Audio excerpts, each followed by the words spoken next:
For the last several episodes, we've been talking about risk myths, as outlined by Anna Hampton in her book Facing Danger, 2nd edition. For more on that, check out episodes 8 through 10. Today, we're going to combine 3 risk myths that overlap because they have to do with how we respond, or more accurately, fail to respond to risks.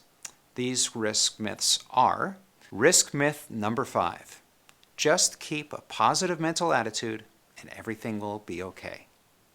This risk myth is based on a positivistic worldview. Usually scriptures like Psalm 91 are quoted to support this myth, and it leads to a passive response to risk with no focus on planning for risk. Risk myth number 6, we aren't really risking. This risk myth also leads to a passive response because it says that if I die, then it's irrelevant because we'll be in heaven with Christ. Matthew 16:25 is generally used to support this myth. Risk myth number 7, we've already counted the cost. This is like the other 2 risk myths in that it is a passive response to risk. It couples risk-taking with dying for Christ as the only cost one pays in risk.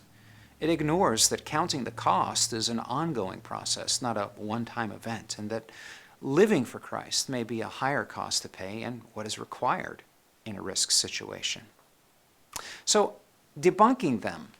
In each of these myths, these passive responses reject planning for risk. And planning for risk is even looked at as something unspiritual. Worse, it couches this lack of response as courage, when in fact it may take far more courage, stamina, and resiliency to face risks rather than ignore them. In particular, when leadership casually throws around the count of the cost risk myth as its response to risk, it implies that anyone who believes that certain risks should be avoided or mitigated have not counted the cost. And while Matthew 16:25 tells us that he who loses his life will find it, this refers more to death to our own desires and inward focus. Indeed, Luke 21:19 tells us that there's a constant dying to self required in following Christ, not a one-time decision. We can persevere in a difficult situation without quitting. Ministry is costly, so we must continue to count the cost and actively engage in each risk decision, following Jesus with joy. Now you know.